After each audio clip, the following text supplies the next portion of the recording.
What's up, all day fam? All right, so last night I want to talk about Sean McVay's play call at the end of the game on 4th and 1. There's a lot of talk.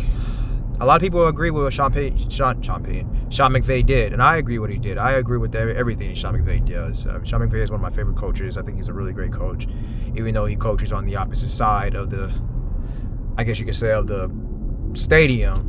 The Rams. The Rams and the Chargers shares the same stadium.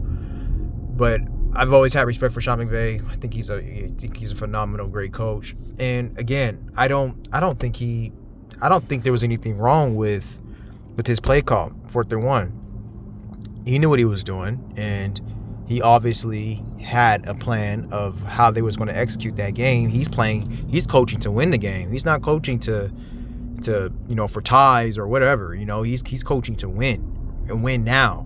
He wants to put the game to bed, to rest, and they would have executed on that. They more than likely, obviously, would have won the game. But the thing about it is that a lot of people are not okay with whose hands the ball was in at that play calling, on the 4th and 1 in that situation. A lot of people are saying that when you're in those critical moments, the ball should be in your best player's hands. And I completely agree with that. But I don't know what to think of it. I mean, I'm kind of stuck between if it should have been in Matthew Stafford's hand or if, was the play call okay with, Kyren Williams running that ball. Because if Kyren Williams never would have fumbled it, and he would have got the first down, it would have been okay. But I guess at the same time, that's why you have the ball in your best player's hands.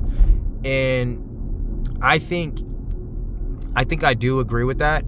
You want Matthew Stafford to make those decisions. Matthew Stafford is your quarterback, Super Bowl winning quarterback, and evidently, if you're going to pass the ball, you're going to want to put that in Puka Nakua's hands. You're going to want Puka Nakua to make a play for you on 4th and 1. But unfortunately, that wasn't the case. And I mean, Kyren Williams is not a slouch. He is a very, very, very good running back, but he does have fumbling problems. And so that's something that you have to take into consideration. If your running back has fumbling problems, I don't think it's the smartest thing to have your running back, try to get a first down on 4th and 1. I don't think it's that smart, especially in the critical last moments of the game. So, yeah. I mean, and Sean McVay already said this too. Sean McVay, he was like, he said it himself. He said, he said, I didn't even consider kicking the ball, kicking a field goal. That was out of the question. Whose hands I had the ball in, now that's a different story. So, we leave it at that. But the Rams, they are in a serious situation right now. I think the Rams will be okay. They're 3-2, but the Rams are kind of almost putting themselves in a situation where they cannot keep affording to lose.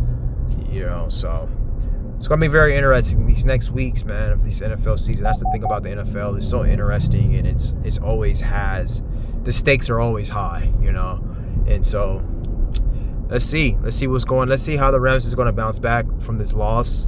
And let's see if the 49ers can continue on with their momentum. Mac Jones, he's looking phenomenal. He's looking great, man. I mean, and it's looking like Brock Purdy is going to be out a lot longer than as expected. But here's the thing. I think Kyle Shanahan is pretty much saying to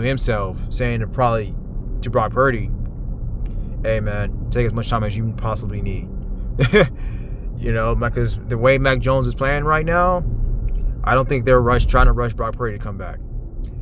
On Brock Purdy's part, Mac Jones keep winning games. He keep playing well. You're going to see Brock Purdy going to be ready a lot sooner than as expected, than as advertised. Because, again, a lot of people don't think that he's going to end up losing his job, but if Mac Jones keep doing what he's doing, I ain't going to say Brock Purdy's going to lose his job, but it's definitely going to be some competition going on to next season. I can guarantee you that. Or maybe not even next season when he come back. Especially when he come back and he ain't being productive at like Mac Jones. So I think Mac Jones is a better quarterback than Brock Purdy. Some people don't think he is. Some people are saying, what Brock Purdy did at the Niners, you can't take that away from him, as you cannot take that away from him. You're absolutely correct. But the thing about it is Mac Jones in that same system, he looks better. He just looks better than Brock Purdy in that system. He just looks better.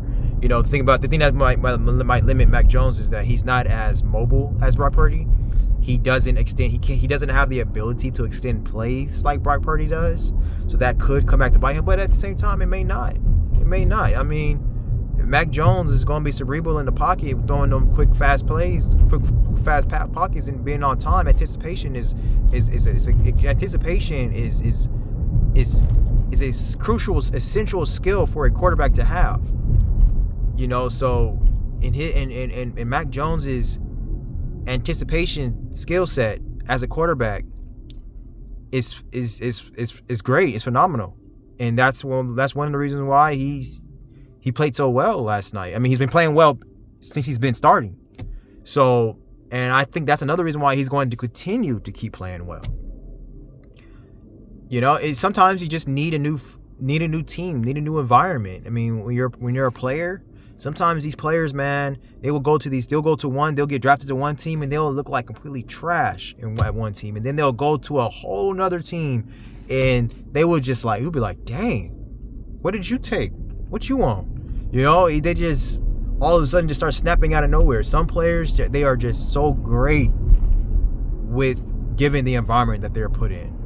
And that's looking like Mac Jones. I think, if it's not broke, don't fix it. I think Mac Jones, he's winning you games. He's playing well. He's playing great. Even if Brock Purdy comes back, I'm going to be like, yeah, man, if I was a coach, I know it just wouldn't happen. It's not going to happen. I mean, they're paying him $265 million. He is your franchise quarterback. But me, I'll be a bit controversial with it. I'll be like, Merrill, we're going to let Mac Jones keep riding the wave right now. And Mac Jones, if he starts struggling, which I highly doubt he will, then we'll put Brock Purdy in. But I will leave it as is. I really would. So y'all let me know what y'all think, man. Y'all give me your thoughts on Sean McVay, and his 4th and 1 call. Do you think, and if you did agree with the 4th and 1 call, did you agree with whose hands the ball was in at those crucial moments? And if you agreed with Kyren Williams running that ball, or do you think Matthew Stafford should have had the ball, and more than likely should have tossed it out to Puka Nakua to see if Puka Nakua can play for him, which he was doing all night, which Matthew Stafford was doing all night. Matthew Stafford was cooking. So, that's another situation. That's another thing, like point. If it ain't broke, don't fix it. I mean, Matthew Stafford was hot. Why take the hot pan from him? Why, what I'm saying? Why turn the stove down? Let Matthew Stafford keep cooking it up. That was one thing I was pissed off about with the Chargers game. And I think sometimes these coaches make things a little bit too complicated. Don't outthink yourself. Don't overthink it. Like in the Chargers game with the Giants, Amarion Hampton had that serious, crazy 18-yard run. Next play, you take it out of his hands and on a passing down. You're just killing the whole momentum. You don't outthink yourself. Sometimes you think too much and you end up making a bad decision. So that's the problem. More than likely was a situation with Sean McVay with that 4th and 1. It was like, no, I'm not mad that we went for a 4th and 1. I'm mad about who I allowed that ball, the ball, whose hands I allowed the ball to be in at the end of that game. At the end of 4th and 1. So Matthew Stafford was cooking. You should have just let him keep on doing.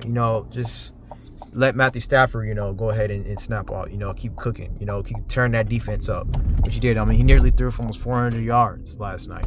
So it would have more than likely it probably would have been a different story.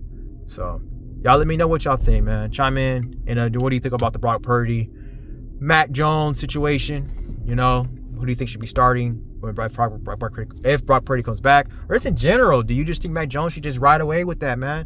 You think it should just be his job now? Do you think the 49ers, no matter how healthy Brock Purdy is, do you think the 49ers should take Mac Jones off? As not being the starter anymore. Y'all let me know what y'all think, man. Chime in, like, comment, share, subscribe. This is all day. I'll be back very soon.